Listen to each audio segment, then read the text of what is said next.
Assalamualaikum warahmatullahi wabarakatuh. Perkenalkan, nama saya Triuna dengan stambuk A251-20011 dari kelas C. Nah, pada video kali ini saya akan membahas soal UAS mata kuliah kimia fisik. Berikut soalnya.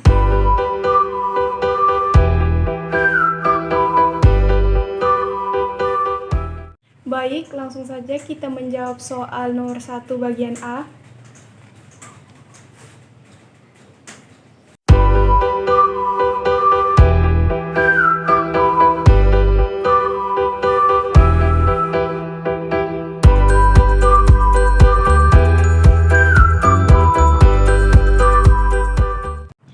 Jadi pada soal nomor 1 bagian A tadi, di situ kan ditanyakan menurut asas Lekatelir, langkah-langkah yang perlu dilakukan agar produk amonia yang dihasilkan maksimal, yaitu sebagai berikut.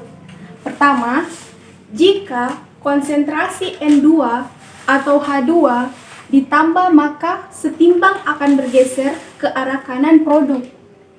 Nah, yang kedua, jika volume diperkecil dan tekanan diperbesar, maka setimbang bergeser ke jumlah koefisien yang kecil produk. Nah, ketiga, jika suhu diturunkan, maka setimbang bergeser ke reaksi eksoterm, ke kanan, ke produk.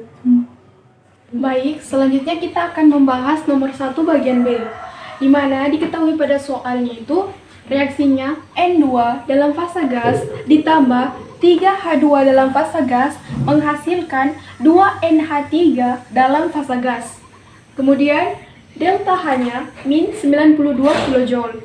Suhunya 298 Kelvin. Kemudian tekanannya 1 atm dan delta GF NH3 min 16,7 kJ per mol. Kemudian delta GF N2 0 kJ per mol. Delta GF H2 0 kJ per mol. Nah, adapun yang ditanya pada soal bagian B ini yaitu berapa harga Kp dan Kc-nya. Nah, pertama-tama kita akan mencari nilai Kp-nya. Untuk mencari nilai Kp, pertama kita akan mencari terlebih dahulu delta G-nya. Di mana delta G ini dia punya produk dikurang dengan reaktan. Nah, kemudian langsung saja 2 ini dari koefisien dari produk, kemudian dikali dengan delta GF NH3. NH3 kan produknya. Kemudian dikurang dengan, ini sebenarnya ada 1. Ini ada 1. Cuma nggak usah kita tulis lagi. Jadi delta GF N2 ditambah 3 ini koefisien dari H2 kan? 3 dikali delta GF H2. Kemudian langsung turun 2. Nah, delta GF NH3 tadi diketahui kan min 16,7 kJ per mol. Langsung kita simpan. Kemudian dikurang dengan delta GF N2. Ini kan masing-masing 0. Terus delta GF H2 juga 0. Otomatis ini habis. Kemudian langsung saja 2 dikali dengan min 16,7 kJ per mol, hasilnya yaitu min 33,4 kJ per mol. Nah, kemudian hasilnya ini akan kita ubah menjadi joule per mol. Hasilnya yaitu min 33,4 dikali 10 pangkat 3 joule per mol. Nah, kemudian untuk selanjutnya kita mencari ln Kp. Untuk mencari ln Kp menggunakan persamaan delta G dibahagi dengan min R dikali T. Langsung delta G tadi kita dapatkan yaitu min 33,4 dikali 10 pangkat 3 joule per mol dibahagi dengan min R. Nah, R di sini kita ambil yaitu min 8,314 joule per mol Kelvin. Kemudian suhunya yang diketahui tadi kan 298 Kelvin. Nah, langsung saja kita simpan. Kemudian langsung saja ini kan sudah dikali. Kemudian ln Kp-nya kita dapatkan 13,48. Nah, untuk mempermudah maka ini kita ubah menjadi Kp sama dengan E pangkat Ln Kp. Nah, maka kita akan peroleh Kp-nya berapa? Kp-nya yaitu 714.972,95. Kemudian selanjutnya yaitu untuk Kc-nya. Adapun untuk mencari Kc di sini kita menggunakan persamaan Kp dibahagi dengan R dikali T pangkat delta N. Nah, pangkat delta N di sini yaitu 2 dikurang 4 sama dengan min 2, di mana 2 ini adalah koefisien dari produk. Nah, sedangkan 4 ini adalah koefisien dari reaktan, di mana ini kan 3. Terus di sini sebenarnya kan ada 1, jadi 3 ditambah 1 sama dengan 4. Jadi reaktannya yaitu 4 koefisiennya kan jumlahnya. Nah, langsung saja dikurangkan. Hasilnya yaitu min 2. Kemudian kita langsung kasih masuk dalam persamaan.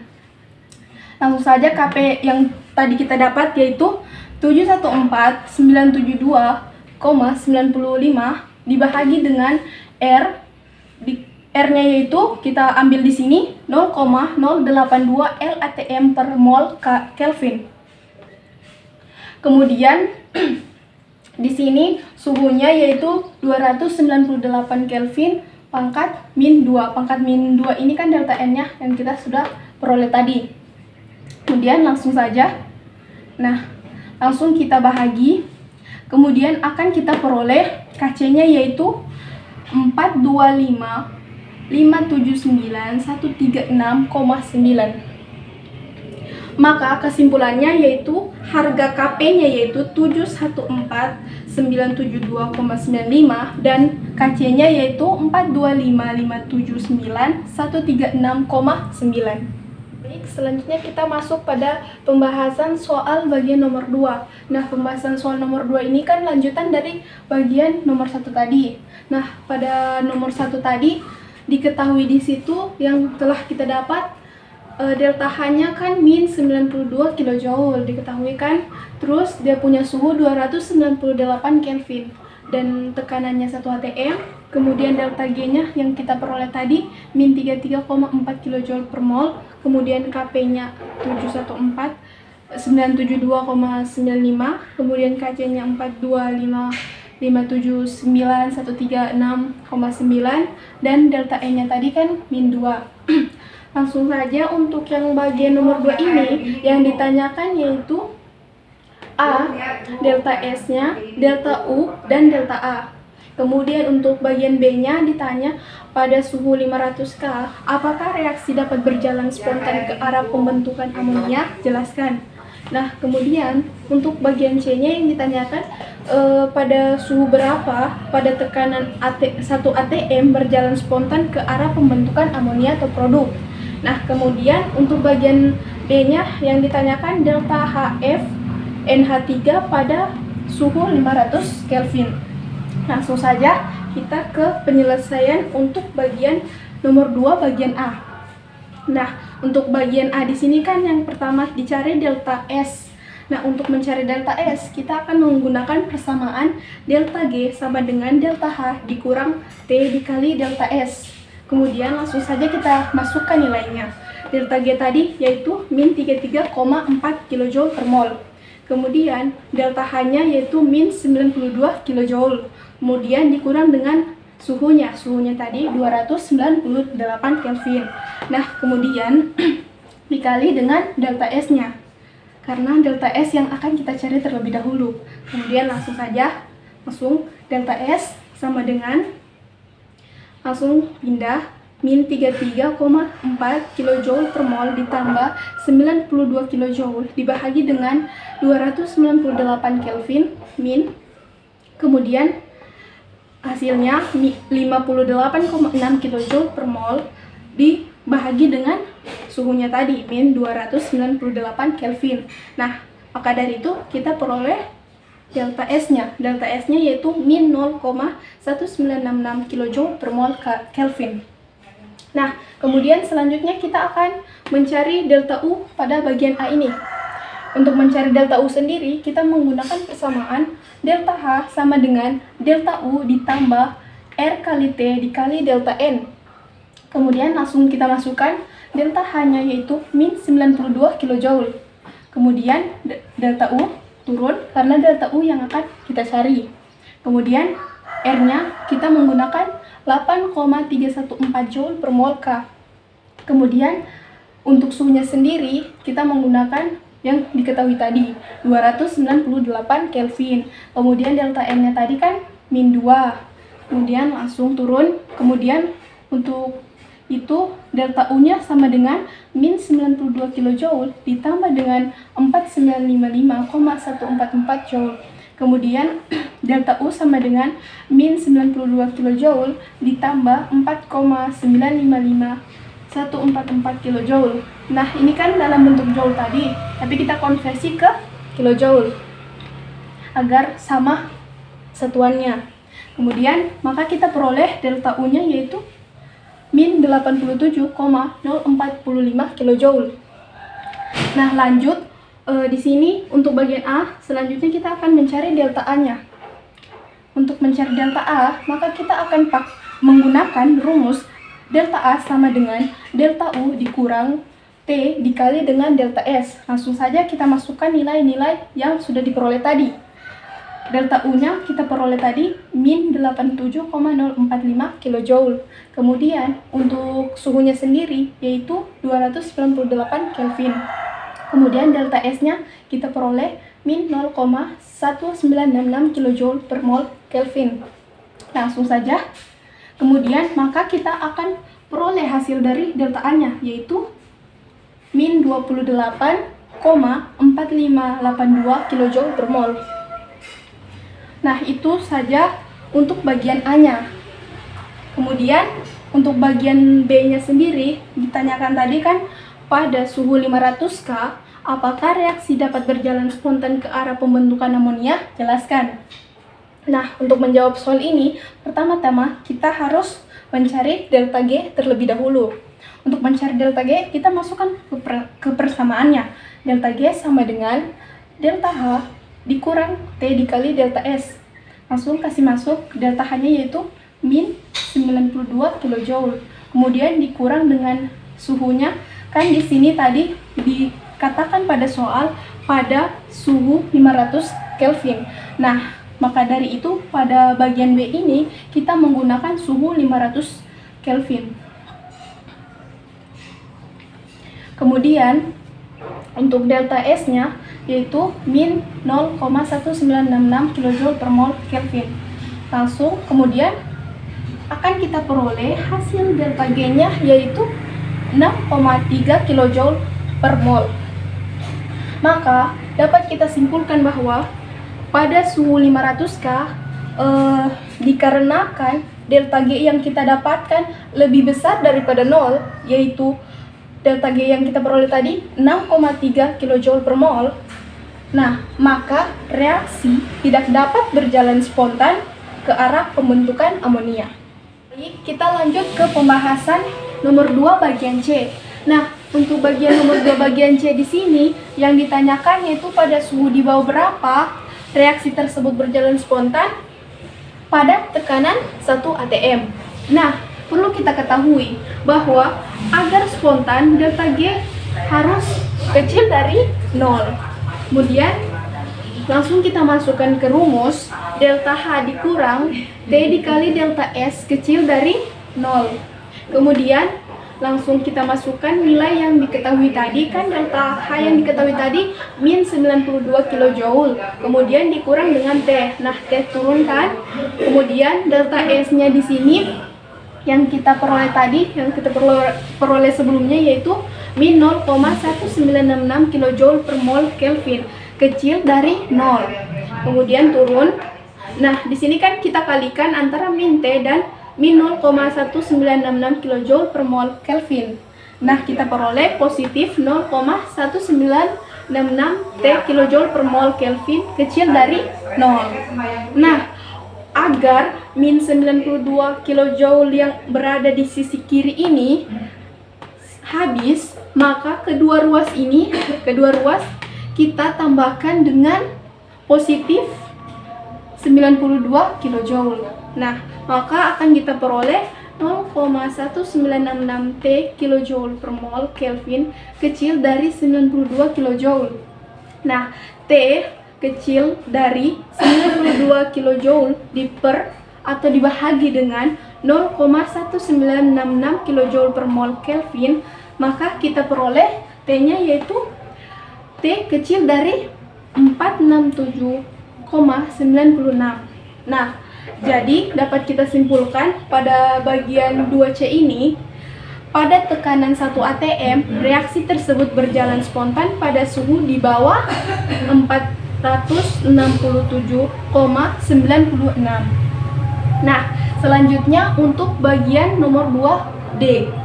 Untuk bagian nomor 2D di sini diketahui kan KP1-nya itu KP yang pas-pas kita dapat di soal nomor 1 atau jawaban nomor 1 tadi.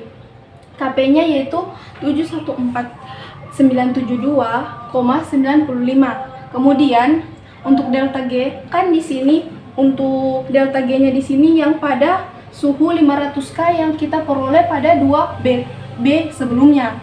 Nah, di sini kan delta G-nya yaitu kita peroleh tadi 6,3 kJ per mol, tapi kita konversi ke joule menjadi 6,3 kali 10 pangkat 3 joule per mol. Nah, kemudian yang ditanya pada bagian D ini yaitu delta HF NH3 pada suhu 500 Kelvin. Nah, langsung saja ke penyelesaiannya. Pertama-tama kita harus mencari dulu KP atau KP2-nya, karena kan KP1-nya sudah kita dapat. Jadi kita harus cari dulu KP2-nya. Kemudian dengan rumus delta G sama dengan min R kali T ln KP. Langsung kita kasih masuk delta G-nya tadi 6,3 dikali 10 pangkat 3 joule per mol. Kemudian sama dengan R yang kita pakai di sini yaitu min 8,314 joule per mol K. Kemudian T-nya yaitu kan di sini pada soal dibilang pada suhu 500 K, maka dari itu kita pakai suhu 500 K. Nah, kemudian dikali dengan ln KP. Nah, maka ln KP di sini sama dengan 6,3 kali 10 pangkat 3 joule per mol dibahagi dengan min 4157 joule per mol. Maka diperoleh ln KP-nya yaitu sama dengan min 1,52. Kemudian untuk mempermudah, maka KP sama dengan E pangkat ln KP, di mana yaitu KP sama dengan E pangkat min 1,52. Kemudian maka kita peroleh KP-nya yaitu 0,22. Maka inilah yang disebut KP2-nya. Kemudian untuk mencari delta H-nya di sini, kita kasih masuk ke rumus ln K2 per K1 sama dengan delta H dikali T2 dikurang T1 per R dikali T2 dikali T1. Nah, langsung saja kita kasih masuk nilainya. Ln sama dengan ln K2 kan K2-nya tadi pada yang kita peroleh yaitu 0,22. Kita masukkan. Kemudian K1-nya yaitu 714,972,95. Kemudian sama dengan delta H dikali dengan 500. Nah, T2-nya di sini kita pakai 500 karena memang T2-nya itu 500 dan T1-nya yaitu 298 Kelvin. Kemudian dibahagi dengan R-nya kita pakai 8,314.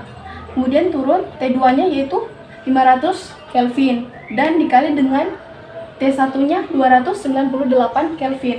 Kemudian maka kita peroleh ln ini yaitu ln 3,077 sama dengan ini kan kita kurang menjadi 202 delta H. Terus kemudian ini kan sudah kita kalkulator kan, maka hasilnya yaitu 1238,786 joule per mol Kelvin. Nah, ln dari 3,077 yaitu 1,12 sama dengan turun 202 delta H per 1238,786 joule per mol Kelvin. Maka delta H sama dengan 1,12 dikali dengan 1238,786 joule per mol Kelvin dibahagi dengan 202. Maka hasil yang kita peroleh delta-H-nya yaitu 6.868,52. Demikian pembahasan soal UAS Kimia Fisik pada hari ini. Lebih dan kurangnya saya mohon maaf dan terima kasih telah menyaksikan video ini. Wassalamualaikum warahmatullahi wabarakatuh.